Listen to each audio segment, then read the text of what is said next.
Country Gamer. I'm the Country Gamer of North Dakota here in California. And today I want to talk to you guys all about role playing games. Now, role playing games is the first type of real game that I started playing, back around 1983, with the red set of D&D. I need to fix my camera. It's doing a mirror image thing. Now, having said that, been at this, oh my God, for 40 years. But it is so easy to get into role-playing games, and I think people sometimes are afraid of the cost. Let me tell you right now, if you go in and you look at the books, they're expensive. 50, 60 bucks a book. Most games will say you need 2 or 3 books. Okay. Some really good games are a lot cheaper. Savage Worlds. But it can be an expensive hobby. But it doesn't have to be. In 1990 or 2000, in the year 2000, Wizards of the Coast, who had purchased Dungeons and Dragons from TSR, well, purchased TSR, and then later got gobbled up by Hasbro, put out something called the Open Gaming License. Now, the Open Gaming License provided a way that anyone who wanted to could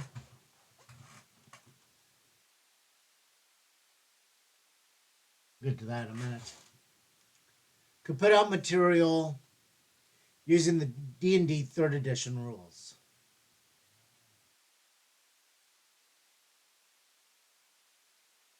This was actually a huge success to the point that there was a glut of products available under the D20 header.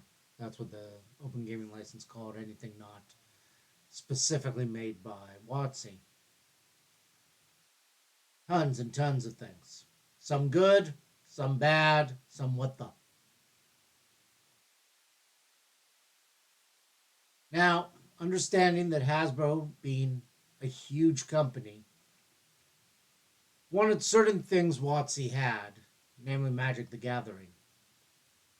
And acquiring D&D was kind of a, well, okay, it's part of the company type of thing.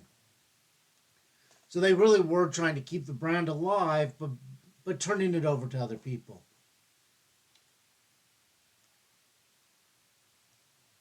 So the Open Gaming License basically stated that here's the basic rules of the game. Have fun with it. Anything you produce that's of the same nature has to be freely available, but your setting, your characters, your plot lines, those keep to be you. Now, a few years later, 2009, Pathfinder came out. Pathfinder had actually been running the Dragon magazine and I believe Dungeon magazine for WotC, Wizards of the Coast, by the way. And they, how to phrase this politely, when D&D 4th edition came out, WotC stuck with 3rd edition rules, or not WotC, Pathfinder by Paizo, kept with the 3rd edition rules. Some call it 3.5 or 3.9, or I've heard any number between 3.5 and 4. Having said that, though,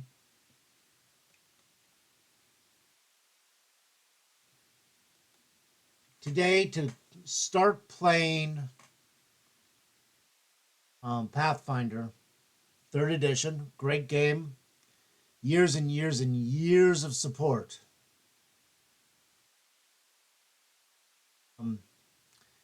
All of it's up online. Not this, a good amount of their setting is too, but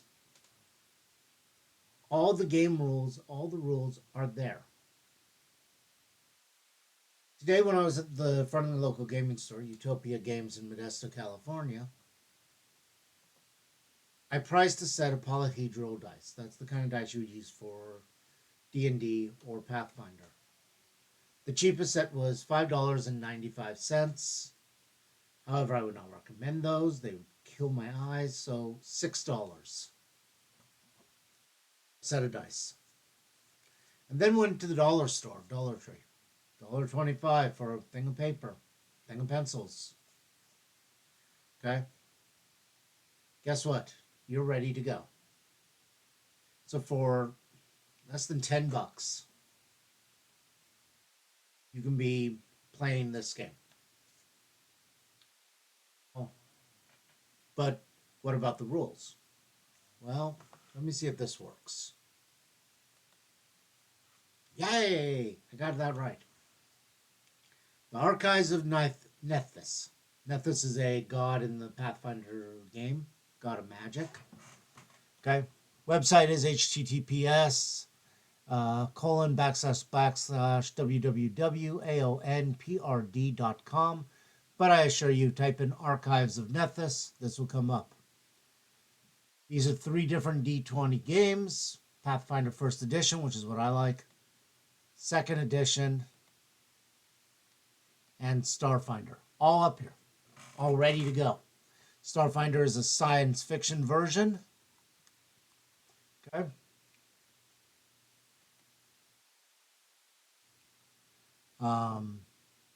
Pathfinder is more of a fantasy thing.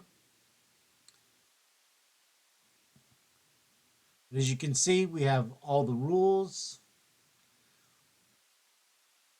races, prestige class, NBC index, and all the monsters, all the magic items, all the feats. Okay. It's up here for free. A set of dice, pencil and paper, and a few friends willing to put in a little bit of time to goof around the table, and you're ready to go.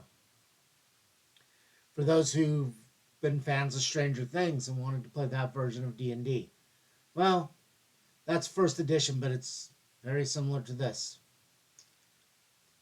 Okay? Anyone who watches Critical Role, again, here you go. Completely legal. Okay? All you need is paper and pencil. And an internet access, but, what can we do about that? See, what occurs to me is going to see a movie today. $15, $25 for $10 a person, hundreds of hours of entertainment. Hundreds of hours. There are free modules available online. There are tons of websites that will help you out, Facebook groups, the whole billions of things. Get some friends together. Roll some dice. If you can, sit around a big table with snacks and bad jokes. If you can't, well, use various chat services. Skype is what me and my friends use. Discord has one.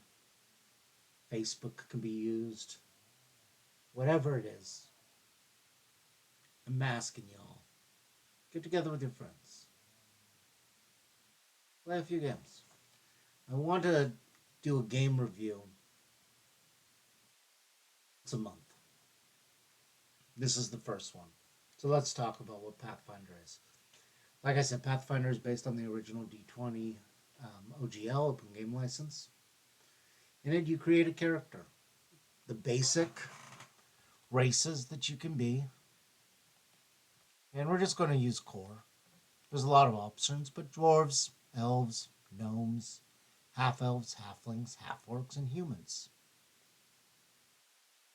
And you choose a class. There's a lot of them. I wish this was a little bit more based on when they were revealed, but barbarian, cleric, druid, fighter. monk, paladin, ranger, rogue, sorcerer, and wizard. I believe are the first ones in the main book. But you choose one. You choose a race. You roll some dice, or you use a point buy system that's described on the site.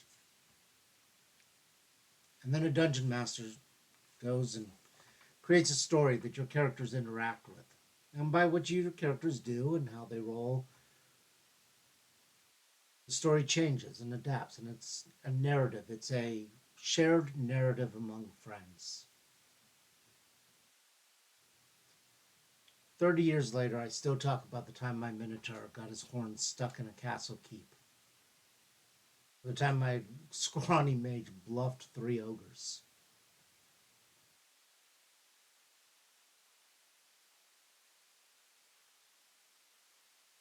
But more important than that, it's a way of making real connections with real people. It's a way to put aside the stress of the week and kill some goblins. It's a way to build friendships for people who might find it hard to do it without a goal, a structure around them. It's a way to interact in the world and for a couple hours, 3, 4 hours, be the person you wish you could be. Be the character of your favorite story.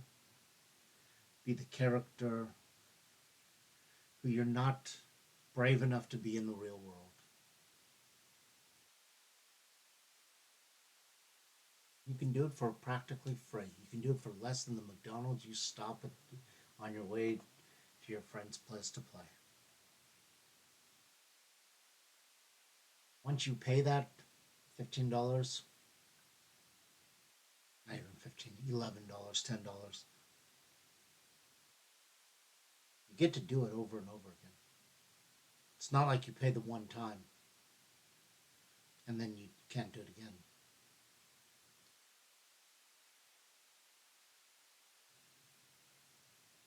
Now, Pathfinder is a traditional fantasy game, and that means that it is like the works of J.R.R. Tolkien or C.S. Lewis's Narnia books, honestly, or Terry Brooks's Shannara series, uh,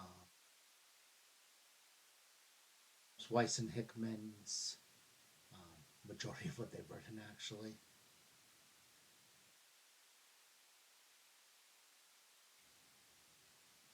Okay. But at the end, it is a way to connect with people. And this channel is never political. I will dip my toe into politics to say that I see in our country right now us being more and more divided. Red state, blue state, conservative, liberal, progressive, MAGA. Yeah, MAGA. So really, we should be looking for those things that can unite us and bring us back together. And if that's 3 or 4 hours pretending to be Sir Justin the Brave, yes, it's a DC comic character. Or you know, the despicable villain or whatever. Or worth $10. And seriously, isn't it worth $10? I think it is. So I've talked and I've rattled on for 15 minutes. It's a long video for me. Okay. I will leave you with my classic happy gaming, and I'll see you around the table.